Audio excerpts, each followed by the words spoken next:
What's up, everybody? This is TeknoBlast. I'm back again with another video. It's been a long time. It's been over I think a little bit over 2 weeks. I've been really busy with work, and once I got back from out of town, I got sick really bad over one weekend, and I just couldn't do anything. So now I feel better. I'm not 100%, but here I am again with a new video. And today I'm playing a game where I played a game called Semblance. It's a great, nice, very artistic game, great colors, very vibrant. It's a platformer game. You could deform the terrain and you could deform your character as well to get to your goal. There's a lot of different levels in this game. The way you know is you have to go to these tree structures, and each tree has, say, a number of orbs. And these orbs, you just collect them, and then when you're done, you exit that level and you continue on to the next one.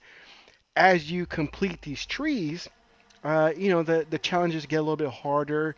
They get a little bit more creative, which means you have to think a little bit more creative to get these orbs. Some of them are very easy. Some of them are just one little orb in one tree, just to kind of give you an idea how to use uh, the controls for this game. And some may have about 4 or 5 orbs. Um, but with those extra orbs comes with, greater challenges to the game. And like I said in my intro, that you deform yourself and you deform the environment. And from what I've been playing, it's more about the environment. You got to think how to move platforms, how to deform them to make them higher so you can reach the orbs that's or higher elevation, or you have to push it down to avoid any obstacles.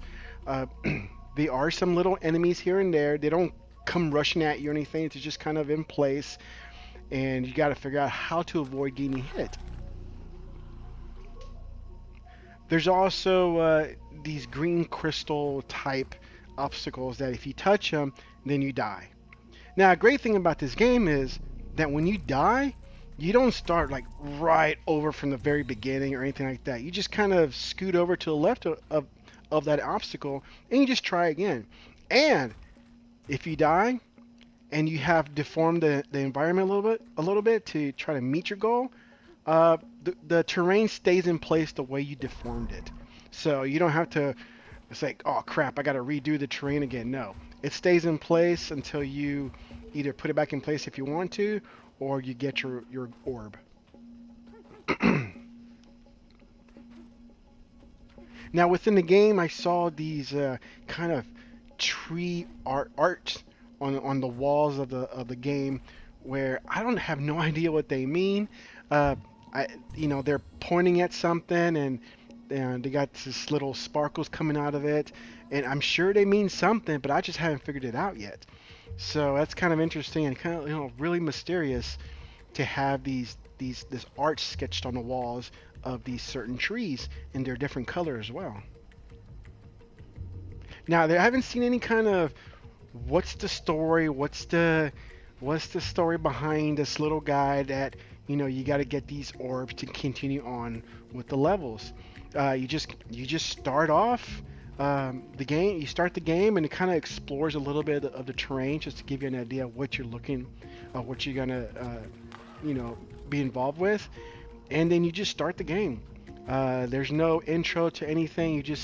You're this little blobby guy that's able to jump and go fast and squeeze through tight spaces and deform the terrain, and that's pretty much it. There's really no explanation. The one tough thing that I found on this game is that there's really no guidance of which trees to go first. So if you pass a tree up and you just continue on the level, you just you keep scrolling to one side and you go to another tree, that tree may be a little bit harder and not ready, and you're not ready for it yet. So I saw that you know as a negative, where I have no idea where to go next. The only indicator that shows that you've completed a tree is that if you collected all the orbs for that tree, and it shows that you've collected it. That's pretty much that's your only indicator. Other than that, I have no idea where to go. If the tree that I'm going to next should be the proper one I should go to. Um, it just doesn't tell me. So that's the only negative I saw so far. But other than that, I think it's a great looking game. It's fun. It gets you thinking for sure because there's a lot, a lot of obstacles with lasers, crystals, little bugs here, and in some hard to reach places. But all the orbs are reachable. So check out the game. If you like it, great. Tell me what you think about down below. I'd like to hear your thoughts on the gameplay you just saw. And until then, TeknoBlast out.